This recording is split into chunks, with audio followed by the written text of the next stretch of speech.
What's going on, good people? My name's AJ. We're working on the weekend like usual, and you're watching Straight Talks.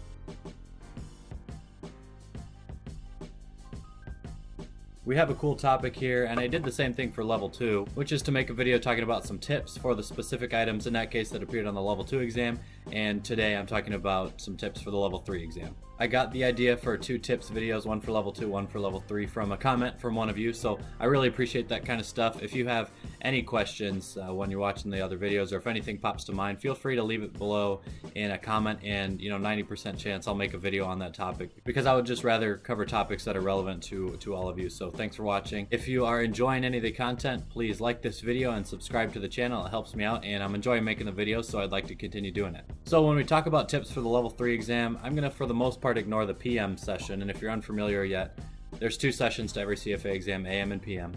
And the PM session of the level 3 exam has always just been vignette style questions similar to what you've seen in level 2, so there's not all that much different. I'm going to skip most of that, aside from maybe a point about portfolio management, but for the most part I want to cover the AM session, which is the essay portion, or it's called the essay portion. I'll talk about that, and cover the tips and tricks that I used that I think helped me set myself up for success to pass that exam. You've heard this theme in other videos about the level 3 exam, but the most important factor to the AM session of that is the timing. So the way that the 10 questions are written makes each question anywhere from 3 to 10 sub-questions inside of it, and each of those sub-questions can be as long as a vignette from a level 2 exam. So you're going to be pressed for time. I don't know that I've ever talked with anyone who said they flew through the AM session of the level 3 exam and had a bunch of extra time at the end of it. I'll tell you from my own experience, I have finished every other session, all 5 other sessions, with at least 15 minutes remaining, and in most cases about 30 minutes remaining where I had time to go back through and check all my answers. With the level 3 exam, I was underlining an answer that I had just written into another question and crossing off an old answer, which I'll talk about here, with 10 seconds to go, right up until I think I stopped writing about 2 seconds before the stop writing now command. So I feel like I'm a pretty quick test taker and also a pretty quick essay writer. I always told my friends in college, essay assignments relative to like quizzes or multiple choice homework assignments were always easier for me because I feel like I can put thoughts down pretty fluidly, and the level 3 exam still challenged that. So timing is extremely difficult on this portion of the exam, even if you're someone who thinks that you write essays relatively quickly or get thoughts out relatively quickly. And if you don't, you certainly need to focus a huge amount of time on practicing the timing to get through all those 10 questions in the allotted 3 hours. I also heard someone once say that writing the AM portion is kind of the hidden 11th topic, or LOS or something like that. Just being able to write well for all the AM questions is kind of a hidden topic, and I'd say it's more than a hidden topic, because a hidden topic would imply even if you missed it, you can get 90% of the rest of the test right. But rather, this is a crucial fundamental aspect of that exam, and you need to do it very well to be able to pass the exam. So it's not like it's just one extra topic, it's one concept that's going to apply to all topics. Even if you know all the topics 100%, but you can't write your information quickly and sufficiently to answer the level 3 AM questions, you're going to run into some issues. So it's extremely important. I'll stop beating the dead horse there and talk about how you practice with that. I use the strategy that Mark Meldrum preaches for that level 3 AM section, which is to answer in bullet points. And this is where the designation of the CFA program calling the level 3 AM section the essay section is a little bit misleading. You don't have to write essays. You don't have to use complete sentences. You don't have to use correct grammar or even spell correctly. I will say that handwriting is probably important. I have pretty good handwriting. It was an issue for me, but I know a lot of friends of mine that have really bad handwriting would have some issues with the graders of the AM section. I don't know this for sure, but I've heard that if anything looks a little bit ineligible and they have to spend more than 3 seconds on making a decision whether you wrote one word or another, they're just going to mark it wrong. So make sure you have your handwriting good, but they don't have to be paragraph sentences. They don't have to have an intro or conclusion or anything like that. Really, I'm just doing bullet points, and actually I use little lines instead of bullet points, but that's not important. What bullet points do, at least in my own mind, is help create a little bit of an outline on what the answers to the question are and help you get them down in the right order. I'm trying to think of some examples, and I just really can't top of mind, but even when it's a pretty simple math problem, I'll put a bullet point, write the formula, write the answer. And if it asks for an explanation, second bullet point, give the explanation.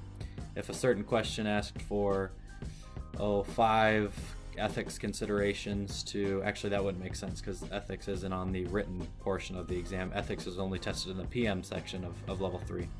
So any type of question that asks for a set of answers, I would just make the 4 bullet points and really quickly get those thoughts down on paper. All you want to do is be able to show the graders that you know the information. I've talked about it in other videos, but taking practice exams is just going to be the best way by far to practice your speed going through the level 3 answers, and also this bullet answer format that I want you to use. So I would do some practice sessions with like 3 AM questions, which would be about a third of the regular exam, and give myself 1 hour. I would do practice sessions with just 1 AM question. Now they're marked up in terms of minutes or points on how many minutes it should take you to take each question. So you can't just practice 1 question from practice exams and time yourself that way. Make sure you're getting all your thoughts down in a sufficient amount of time.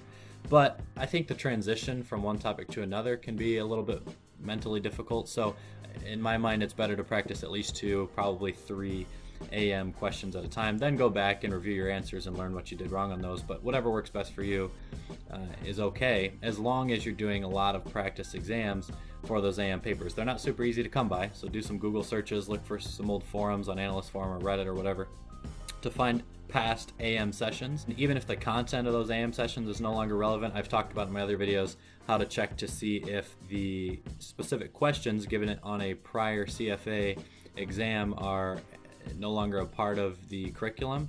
That really doesn't matter for level 3, because again, what you almost more importantly than the content need to be practicing here is the timing of answering those questions. Practice, practice, practice. Take a lot of AM practice exams, timing yourself the whole way, just so that you know you're getting through that piece of the exam in enough time. And then a little trick here that I used on the exam, I think in 2 instances, was not to erase if I need to change an answer. Maybe it's while you're working on that question you realize what you wrote down was wrong. In my case, I was like closer to the end of the AM section, and then another question kind of sparked in my mind that I had answered a prior question incorrectly, or at least I thought I did. When you go back and you need to correct an answer on a prior question, just draw lines all through it. Don't spend any time erasing it. Take 4 seconds, draw lines through it. It'll probably save you a minute. And I think it's a little bit more clear, because then if you have erase marks and you're trying to rewrite your second answer over that, it can look a little bit ugly, could affect your handwriting and could affect your score ultimately. So just mark up lines through it if you need to re-answer a question, and then write what you think is the correct answer below that. Last point here is the topic of portfolio management. So for the level 3 exam, it's really unique relative to the 1 and 2, because the whole test is really portfolio management. And when I was going through the program, the CFA Institute would publish the breakdowns of the topic areas, and so level 1 and 2 is fairly even between the 10 areas. And then level 3, they would say it's 50% portfolio management, and then the other half of the pie chart would be the other 9 topics. That's not really too accurate. They were basically trying to say that the AM section's all kind of portfolio management, and really, and this isn't, this doesn't have to do with specific questions on the exam, so you can talk about this. Other people have talked about the same, but the whole level 3 exam is taken from the lens of portfolio management. So even if there aren't specific questions to what you would consider portfolio management content, like from the level 1 and level 2 exams, almost everything is related to portfolio management. So ethics are ethical issues in the practice of constructing portfolios, and economics in the level 3 exam is asked in ways of building a portfolio relative to certain economic outcomes or economic information. So the whole thing's portfolio management. It's just how you think about those answers. So I don't totally agree. This is kind of a side point, but when people say that, level 1 is memorization, level 2 is interpretation, level 3 is explanation, or something like that it gets more in depth, I don't know if I totally agree with that. I mean, you still just know the information and then you answer the questions, but at least when it comes to answering questions in the context of, or the lens of, being a portfolio manager, then I would agree with that statement, because almost every topic on the level 3 exam is asked in that way. And so when you're practicing for the level 3 exam, especially in the last month doing practice exams, you'll see what I'm talking about with the way the questions are written. But also try to set your mind, try to go in with the mindset that you're a portfolio manager if it helps you, or just that you have to answer that question from the context of a portfolio manager's perspective, because practicing in that mindset is going to help you answer in that mindset when you're taking the real exam.